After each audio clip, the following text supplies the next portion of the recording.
Alan est un gamer acharné de 30 ans qui n'a pas vu la lumière du soleil depuis des semaines. Mais franchement, qui pourrait le lui reprocher? Il vient tout juste de terminer un défi complètement fou. Un run sans aucun coup reçu sur Sekiro et Dark Souls, joués en même temps. Maintenant que c'est fait, il lui faut absolument un nouveau jeu pour éviter de sombrer dans l'ennui. GTA 6 n'étant toujours pas sorti, il se met à chercher sur Internet un autre jeu pour patienter. C'est alors qu'il tombe sur un titre étrange, un jeu qui ne se termine jamais. Normalement, le fait qu'un jeu se télécharge tout seul sur son ordinateur, sans aucune autorisation, serait inquiétant. Mais Alan est déjà bien trop intrigué pour faire marche arrière. Il parcourt donc la roue des paramètres afin de régler la difficulté. Il veut une expérience de jeu aussi traumatisante que possible. Sans hésiter, il pousse la difficulté jusqu'au mode enfer et choisit la classe d'invocateur non testée, histoire de rendre les choses encore plus imprévisibles. Il accepte ensuite toutes les conditions générales sans même les lire. Ce qu'il ignore, c'est qu'une clause mentionne son transfert vers un autre monde. Ainsi, la seconde d'après, Alan se retrouve, nouveau-né, dans une campagne paisible. Une année s'écoule de cette manière, et être un bébé n'est finalement pas si terrible que ça. Il n'a ni travail, ni factures à payer, et il est entouré de parents aimants qui prennent soin de lui. Son père s'appelle Rodin et sa mère Thrisia. Ils forment un couple adorable, mais étant donné qu'Alan a réglé le jeu en mode enfer, il est fort probable qu'il finisse par connaître un destin tragique, façon famille Wayne, tôt ou tard. Une nuit, après qu'on l'a mis au lit, Alan lève les bras et tente toutes les phrases clés qu'il connaît pour faire apparaître un écran de statut. Après tout, même s'il est censé être un invocateur, il n'a aucune idée de la façon dont fonctionne l'invocation. Il décide de tenter une dernière fois avant de s'endormir. Cette fois, quelque chose apparaît réellement. Mais la surprise est si brutale qu'Alan se met à crier. Ses parents accourent aussitôt, alertés par le bruit, et il est contraint de cacher le livre sur le champ. Après s'être assuré qu'il va bien, ses parents quittent la chambre. Dès qu'ils sont partis, Alan ressort le livre. Un immense soulagement l'envahit. Après une année entière d'essais infructueux, il peut enfin consulter ses statistiques. Elles correspondent à peu près à ce que l'on peut attendre d'un invocateur d'1 an. Toutes ses compétences d'invocation sont au niveau le plus bas. Cependant, le livre précise qu'elles s'amélioreront à mesure qu'il les utilisera. Décidé, Alan choisit de tenter l'expérience. D'après ce qu'il peut voir, il n'est capable d'invoquer que des insectes et des bêtes de rang H à son niveau actuel. Cela paraît ridiculement faible, donc il ne s'attend pas à grand-chose. Soudain, le livre se tourne tout seul sur la section des messages, et Alan découvre qu'il a reçu une lettre du Dieu créateur de ce monde. Le Dieu s'excuse essentiellement pour le retard dans la création du livre de statut d'Alan, mais comme la classe d'invocateur était encore en développement, il lui a fallu une année entière pour trier tous les papiers nécessaires. Alan se moque un peu de cette excuse. Mais s'il y a eu autant de retard pour finaliser la classe d'invocateur, cela signifie forcément qu'il reste des bugs à exploiter, ce qui l'enthousiasme énormément. Il décide de commencer par invoquer un insecte, mais se rend vite compte qu'il ne sait même pas comment activer sa compétence d'invocation. Normalement, il consulterait un subreddit ou regarderait un tutoriel, mais ici, pas d'Internet. Il va donc devoir se débrouiller seul. Après quelques minutes de réflexion, il comprend enfin qu'il doit créer d'abord une carte de compétences d'insecte. Il tente le coup, et ça fonctionne parfaitement. Il peut enfin invoquer son insecte. Mais avant même de tester, sa mère vient vérifier qu'il dort encore, et Alan est obligé de faire semblant de dormir à nouveau. Le lendemain matin, une fois ses parents occupés par leurs tâches quotidiennes, Alan ouvre son grimoire et invoque enfin la sauterelle. La pièce se remplit d'une multitude de lumières éclatantes. Au début, Alan est hypnotisé par la beauté de la créature. Mais une énorme sauterelle lui fonce soudainement dans le visage, et il panique. Il finit par comprendre qu'il s'agit bien de la sauterelle qu'il a invoquée et tente de lui donner des instructions. Mais, même invoquée, elle n'a que l'intelligence d'une sauterelle normale et ne comprend rien à ce qu'il dit. Le côté positif. Invoquer la sauterelle augmente ses statistiques d'agilité et d'endurance, ce qui le rend très heureux. Mais toutes ces réjouissances attirent l'attention de sa mère. Quand elle voit la sauterelle géante sur le sol, elle l'écrase immédiatement. Dans les jours qui suivent, Alan s'amuse encore avec l'invocation d'insectes. Mais rapidement, il en a assez et décide d'essayer l'invocation d'une bête cette fois-ci. Il invoque une souris, Et comme pour la sauterelle, le livre la projette directement en plein visage. Cette fois, Alan s'y attendait. Donc il n'est pas... La souris possède ses propres bonus, mais elle reste assez stupide. Donc Alan ne peut pas vraiment lui parler. Cela dit, l'une de ses compétences s'appelle fouiner, et chaque fois qu'Alan lui ordonne de l'utiliser, elle s'exécute sans faute. Cependant, cette compétence est franchement inutile. Alan comprend qu'il devra faire monter ses compétences s'il veut invoquer des créatures plus puissantes. Son grimoire indique qu'il peut stocker jusqu'à 10 cartes d'invocation en même temps. Heureusement, les bonus de chaque invocation se cumulent également. Ainsi, s'il empile 10 cartes d'invocation de souris, son attaque et ses PV augmentent de 10. Cela le rend déjà plus fort qu'un bébé normal, mais il devra améliorer ses compétences pour devenir vraiment surpuissant. Normalement, cela ne serait pas trop difficile. Mais souvenez-vous, Alan avait choisi le mode enfer parce qu'il pensait que la difficulté serait amusante. Eh bien, pour monter de niveau maintenant, il lui faut 100 fois l'expérience normale, ce qui signifie qu'il va devoir passer beaucoup de temps à grinder. À ce moment-là, Rodden revient d'une longue journée de chasse, complètement couvert de sang. Heureusement, ce n'est pas le sien. Il explique qu'il vient de chasser un énorme sanglier avec les autres hommes du village. Alan est très intéressé, alors Rodden lui demande s'il veut venir voir. Excité, Alan accepte. Rodden le soulève sur ses épaules et commence à le conduire vers le lieu du massacre. C'est la première fois qu'Alan découvre le monde extérieur et il profite de tous ces nouveaux paysages. Mais le trajet jusqu'au sanglier est plus long que prévu et il finit par s'endormir dans les bras de Rodden. Une fois arrivé sur le site, Rodden réveille Alan pour lui montrer le sanglier. Alan est stupéfait. L'animal est absolument gigantesque et il se demande encore comment Rodden a pu l'abattre. Peu après, les villageois alentours remarquent le retour de Rodden et commencent à l'acclamer. Il est le MVP du jour. Alan demande si un sanglier de cette taille est vraiment si fort. Gerda lui explique qu'il s'agit d'un monstre de rancée et qu'il faut généralement au moins 20 hommes pour en abattre un, ce qui les rend particulièrement coriaces. Cette information est très utile pour Alan. Elle lui donne une référence solide sur l'écart de puissance entre les différents rangs. Mais avant même de penser à invoquer des monstres de haut rang, il va devoir commencer à grinder de l'expérience pour monter en niveau. 10 mois de grind intensif plus tard, Alan atteint enfin le niveau 2 d'invocateur. Et cette montée de niveau apporte de superbes avantages. Une amélioration générale de ses statistiques, ainsi que la capacité d'invoquer des créatures de rangée et même de les fusionner. Mais pour cela, il faut beaucoup de PM. Alan se dépêche donc de dîner pour récupérer un peu de mana, puis retourne dans sa chambre pour essayer.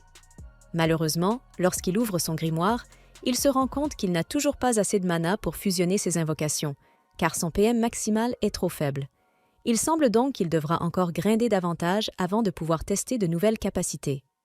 À l'âge de 3 ans, Alan parvient enfin à augmenter suffisamment ses PM pour utiliser sa compétence de niveau 2. Grâce à la section fusion, il peut créer un monstre de rangée, un oiseau qu'il nomme Chappie. La compétence principale de Chappie est imitation de voix, ce qui lui permet de reproduire n'importe quelle voix parfaitement, idéal pour distraire les ennemis. Alan parvient également à invoquer une grenouille et une taupe.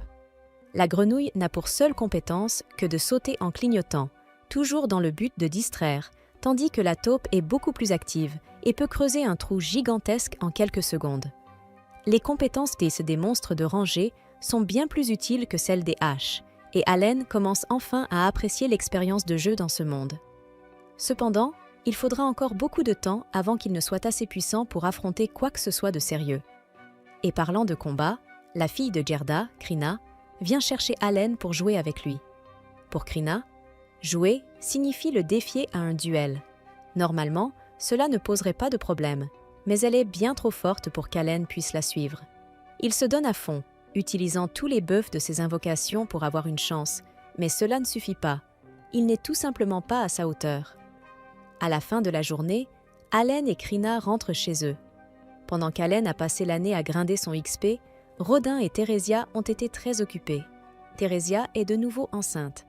Comme sa mère ne peut plus faire de gros travaux physiques, Alan se propose pour aider à la récolte, afin de soulager Rodin. Il est sûr de pouvoir le faire. Avec tous ses buffs, il possède maintenant à peu près la force et l'endurance d'un adulte. Mais Theresia et Rodin jugent injuste de le faire travailler. et lui explique qu'il devrait se contenter des tâches ménagères de base et de jouer avec Krina. Rodin lui rappelle qu'il grandira un jour et devra travailler, et qu'il devrait profiter de son enfance tant qu'il n'a pas de responsabilité.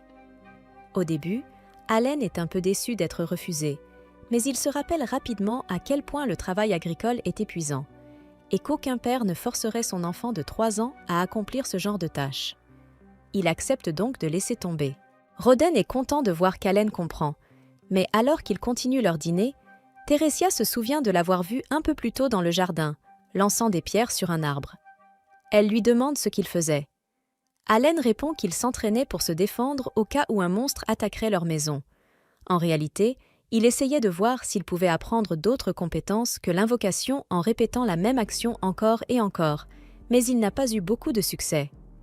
Rodin est impressionné par son sens du travail et lui dit qu'il a hâte de voir sa cérémonie d'évaluation.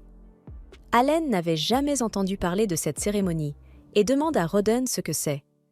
On lui explique qu'à 5 ans, chaque enfant est évalué pour déterminer ses talents. S'il a la chance de recevoir un talent puissant, il pourrait devenir très riche et réussir dans la vie. L'hiver arrive, et Allen décide d'invoquer une sauterelle dehors dans la neige pour voir combien de temps elle peut survivre. Elle tient toute la journée, ce qui le satisfait pleinement. Cependant, cette satisfaction disparaît rapidement lorsque Krena sort et lui demande de se battre à nouveau. Sans surprise, Allen se fait battre, et pendant qu'il est occupé par son duel contre Krena, il oublie complètement la sauterelle qu'il a invoquée. Celle-ci finit par grimper sur la jambe de Teresia, la terrifiant tellement qu'elle tombe. Or, tomber enceinte est particulièrement dangereux. Rodin court immédiatement pour vérifier qu'elle va bien. Teresia dit qu'elle va bien, mais la vérité est tout autre. Cette chute déclenche le travail, et le bébé doit naître ce jour-là, qu'il le veuille ou non. Rodin dit à Krena d'aller chercher sa mère pour l'aider. Une fois arrivée, elle accompagne Teresia tout au long de l'accouchement. Au matin, la famille accueille un nouveau-né, un petit garçon. Tout le monde est fou de joie, mais Allen ne sait pas vraiment quoi ressentir. Il ignore toujours pourquoi un jeu l'a réincarné dans ce monde. Cependant, même si tout cela était inattendu, il n'avait pas grand-chose dans sa vie au Japon.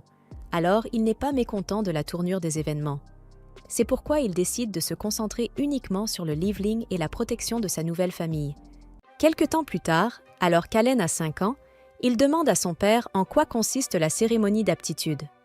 L'homme lui explique qu'il s'agit d'un événement spécial auquel tout le monde, des serviteurs aux nobles, doit participer lorsqu'il atteint l'âge de 5 ans. Si Allen fait preuve d'une bonne aptitude, par exemple, il aura peut-être la chance de gravir les échelons sociaux et de ne plus être un serviteur. Le problème, c'est qu'il aura plusieurs rivaux. Le garçon ne comprend pas ce que cela signifie, alors son père lui explique que lorsqu'ils sont arrivés dans ces contrées, les gens ont commencé à avoir des enfants les uns après les autres. Il y a donc maintenant tout un groupe d'enfants du même âge qu'Allen. À ce moment-là, Krina apparaît derrière le père et appelle Allen pour qu'ils puissent se rendre ensemble à l'événement. Les 4 se réunissent et après la promenade, Krina est impressionnée par le nombre de maisons qu'il trouve dans le village où le test aura lieu. Tandis qu'Allen regarde autour de lui avec admiration, Krina jure qu'elle deviendra chevalier si elle est désignée comme telle. Quand ils arrivent à l'église où se déroulera le test, Allen remarque que les roturiers portent des vêtements bien plus beaux que les siens et ont manifestement plus d'argent que sa famille. Il entend même certains garçons se moquer de lui parce qu'il est serviteur. Au milieu de tout cela, les responsables religieux ouvrent la porte de l'église et demandent la bénédiction d'Elmia, le dieu de la création, afin que tous les enfants aient les mêmes chances, car ce pays a connu des héros dont les ancêtres étaient autrefois des serviteurs. Par exemple, Classis, le saint, était un humble roturier de naissance, tandis que Dever, le seigneur de l'épée, n'était autrefois qu'un serviteur. Rempli d'espoir après avoir entendu cela, Allen se souvient qu'avant sa réincarnation, il avait vu que les classes telles que celles de héros et de seigneurs de l'épée devaient commencer dans les classes sociales inférieures. Les participants sont ensuite appelés à l'intérieur de l'église pour commencer l'évaluation tant attendue. Allen remarque la statue d'Elmia, le dieu de la création. Le chef du groupe religieux invite alors le chef du village, Dobogi, à commencer les évaluations avec son fils, Poloma. Chaque enfant doit toucher la boule de cristal. Les attributs et les talents qui sont révélés seront ensuite inscrits sur la plaque métallique derrière le prêtre. La tension envahit alors le chef du village, qui commence à transpirer tant l'attente est grande. Son fils s'approche de la boule de cristal, sans grande différence. Ses attributs apparaissent alors sur la plaque métallique, disposés de la même manière que ceux qu'Allen a vus sur sa propre page de statut.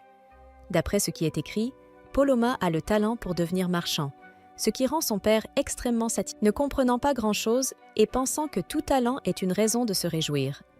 Allen consulte son grimoire, que lui seul peut voir, et remarque que les attributs sont affichés sous forme de rangs plutôt que de chiffres. Pendant ce temps, un autre garçon passe l'évaluation, et, découvrant qu'il n'a aucun talent, il court en pleurant vers son père, qui le serre tendrement dans ses bras. Ensuite, un enfant arrogant se gifle lui-même avant de découvrir son talent, pour lui porter chance.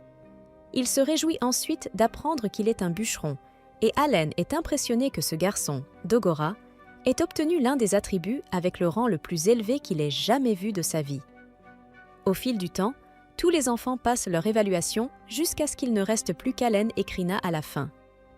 Impatiente d'en finir, Krina court vers la boule de cristal et, lorsqu'elle tend la main, l'objet magique émet une lueur extraordinaire. La plaque métallique indique alors que la jeune fille a le talent pour devenir une seigneuresse de l'épée, ce qui est pratiquement un miracle, tandis que tout le monde est stupéfait par la rareté d'un talent aussi puissant. Krina se plaint qu'elle voulait être épéiste, et Allen comprend pourquoi cette jeune fille a toujours été dominée lors de leur duel. Maintenant, le fils de Roden est enfin appelé pour son évaluation, le dernier enfant de l'événement. Sans montrer d'anxiété, Allen n'a qu'à toucher la boule de cristal, et enfin montrer à ses parents qu'il est un conjureur. Cependant, il est littéralement projeté en arrière à cause de la force magique brutale qui émane de l'objet, accompagnée d'une lumière 2 fois plus brillante que lorsque Krina a été évaluée. Incapable de lire, Roden court demander au prêtre quel est le résultat, mais incroyablement, le garçon n'a aucun talent, là où sa classe devrait être. La plaque affiche un bug rempli de lettres aléatoires, ce qui le met en rage. Allen commence à maudire les familles des développeurs qui ne peuvent pas réparer ce jeu de mauvaise qualité. Mais Roden reste calme et appelle son fils pour qu'il rentre à la maison. Quelques heures plus tard, les 2 hommes retrouvent Theresia et Mash, ce qui réchauffe immédiatement le cœur d'Allen. Et ce n'est pas seulement à ce moment-là, lorsque tout le monde se rassemble autour du feu, que ses parents lui font comprendre qu'il sera toujours précieux à leurs yeux, qu'il ait du talent ou... Face à tant d'affection, Allen reconnaît que sa famille est si pauvre qu'elle n'a même pas de baignoire. Mais cela ne l'empêche pas d'être heureux. À l'heure du coucher, le garçon consulte son grimoire et vérifie qu'il possède bien tous les attributs du rang E, ce qui lui permet de faire une découverte. Il est le seul dans ce monde à jouer en mode enfer. Tous ceux qui ont passé l'évaluation avaient 5 ans, ce qui signifie qu'ils devraient tous être de niveau 1, tout comme Allen. Cependant, il semble que le système de classement reflète probablement le niveau de développement auquel ils peuvent s'attendre à chaque fois qu'ils passent au niveau supérieur. La raison pour laquelle Allen possède tous les attributs de rang E est donc que sa vitesse de croissance en mode enfer est presque 100 fois plus lente que la normale, ce qui semble signifier que ses rangs reflètent la même fraction de la valeur réelle. Après avoir passé toute sa vie à jouer à des jeux faciles, Kenichi Yamada a été réincarné dans ce monde, où il est le seul joueur en mode enfer, ce qui pourrait rendre n'importe qui fou à sa place, mais Allen refuse d'abandonner. Après tout, il s'est lancé dans ce défi précisément pour remettre à leur place les jeux ridiculement faciles. À ce propos, il était assez clair que les absurdités écrites à la place de sa classe n'étaient qu'un bug maladroit.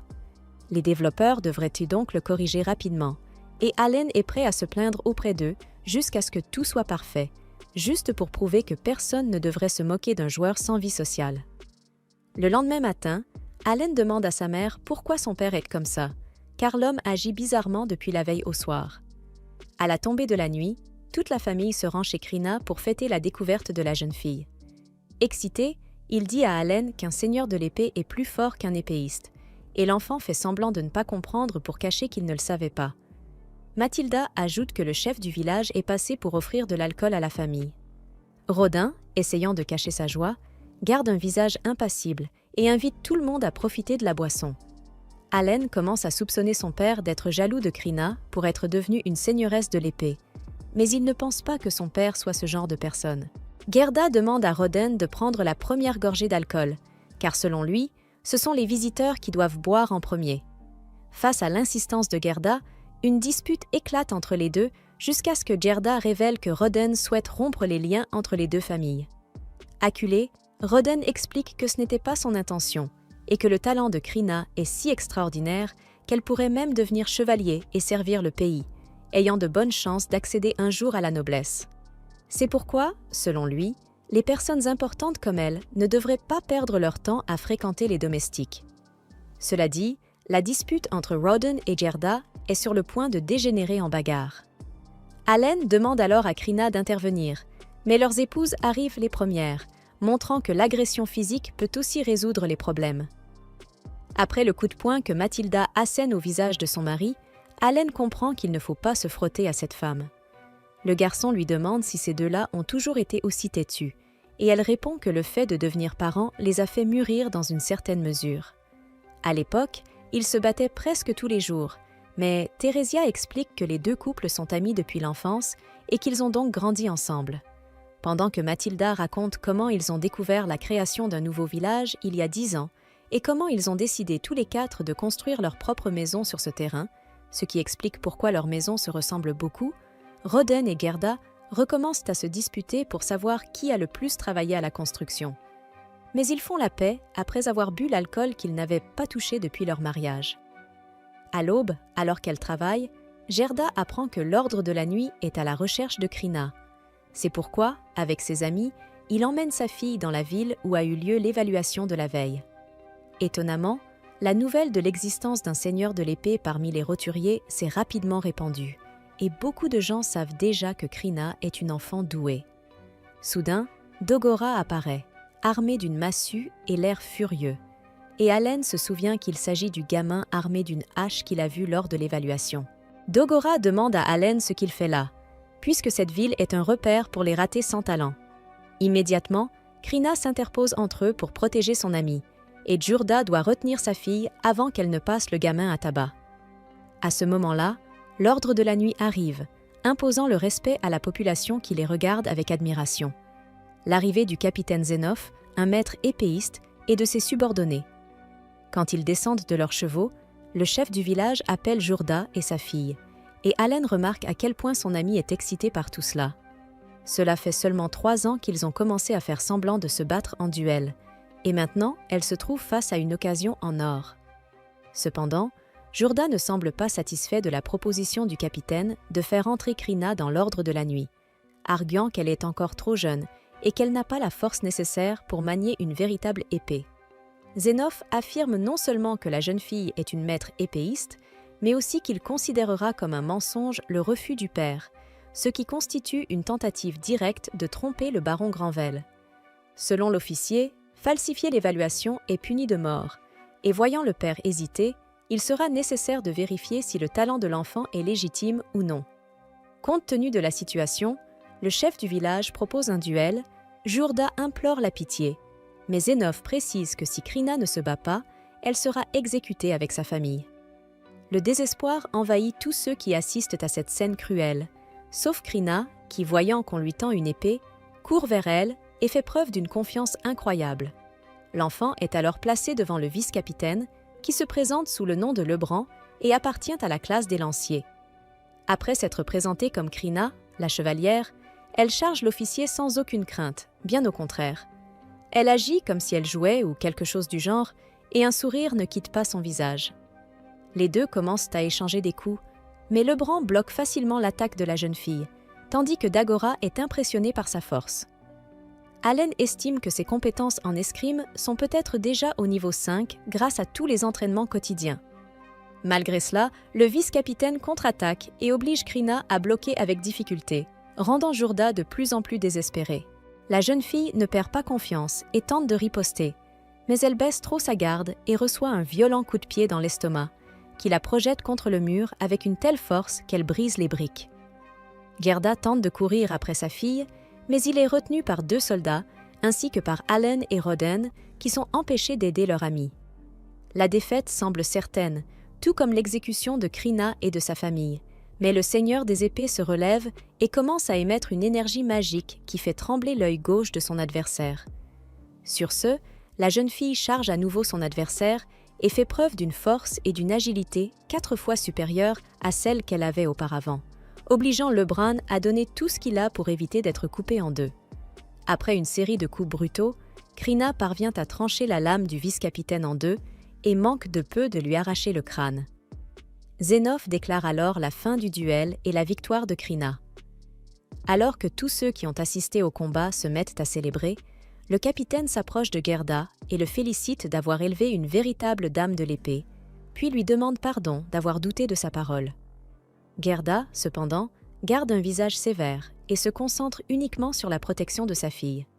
Zenoff demande alors à pouvoir discuter de l'avenir de cette jeune fille si talentueuse et, si cela peut le rassurer, Gerda peut amener ses amis à la réunion. Quelques heures plus tard, à la résidence du chef du village, Gerda garde un visage sévère après avoir vu la vie de sa fille mise en danger. Allen comprend pourquoi le fils du chef est assis à cette table, mais il ne comprend pas pourquoi ce jeune guerrier à la hache est là avec son père. Peut-être sont-ils désespérés de ne pas être éclipsés par le seigneur de l'épée. À ce moment-là, Zenoff explique qu'il a été envoyé par le baron Granvelle pour déterminer s'il est vrai qu'un seigneur de l'épée est apparu parmi eux, et le résultat ne pourrait être plus clair après le duel. Zenoff informe ensuite des Boji que, sur ordre de leur maître, ce village s'appellera désormais Krina Village. Selon le capitaine, il y a 3 ans, un seigneur de l'épée est né dans une famille de comtes. Mais Allen ne comprend pas comment, car d'après ce qu'il se souvient des règles du jeu, une personne de cette classe ne peut naître que comme serviteur, roturier ou baron. Quoi qu'il en soit, l'officier ajoute que cette personne a même servi la famille royale, mais qu'elle n'a pas répondu aux attentes, ce qui a conduit à une réévaluation qui a déterminé que cette personne n'était en fait qu'un épéiste ordinaire. On découvrit plus tard que de nombreux membres de la noblesse avaient grandement exagéré les talents de cet individu, ce qui conduisit finalement à la création de cette règle consistant à toujours réévaluer les enfants considérés comme spéciaux. Cela dit, Zenoff présente une nouvelle fois ses excuses à Gerda pour avoir soumis sa fille à un jugement aussi difficile, et lui demande d'élever la jeune fille avec dévouement, car à l'âge de 12 ans, elle pourra étudier à l'académie et, à terme, servir la famille royale. Dogora demande si n'importe qui peut entrer dans cette académie pour devenir chevalier, et le père du garçon s'excuse pour l'interruption de son fils. Faisant preuve de patience, le capitaine répond qu'un instructeur sera envoyé dans ce village, et que Dogora devrait donc se consacrer à ses études et à son entraînement afin d'obtenir son approbation pour l'académie. Krina dit qu'Allen peut étudier avec eux, mais Dogora répond que les gens sans cervelle comme lui, sans talent, ne sont pas capables de le faire. Krina se précipite à nouveau pour défendre son ami, et Allen trouve amusant d'avoir 40 ans et d'être défendu par une fillette de 5 ans.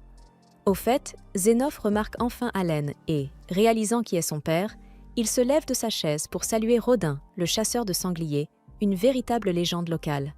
Rodin ne comprend pas d'où vient toute cette admiration, et le capitaine explique que son baron est passionné par la viande de sanglier servie dans leur village. À ce moment-là, Allen pense à la façon dont son père et les autres travailleurs ont risqué leur vie pour chasser cette bête, mais c'est le baron qui a gardé la viande. Il est néanmoins heureux du respect que le capitaine témoigne à Rodin. Une fois la réunion terminée et les deux familles séparées, Rodin fait remarquer à son fils que Krina pourrait devenir une héroïne comme celle des contes, mais que même les serviteurs comme lui peuvent parfois être reconnus par les nobles. Quoi qu'il en soit, l'homme pense que son fils a encore une chance d'accomplir de grandes choses dans la vie, puisqu'il porte les gènes de son père. Cela dit, Allen sort 2 fruits qu'il a volés lors de la réunion pour les donner à sa mère et à son frère, et les deux éclatent de rire lorsque Rodin montre qu'il en a volé encore plus.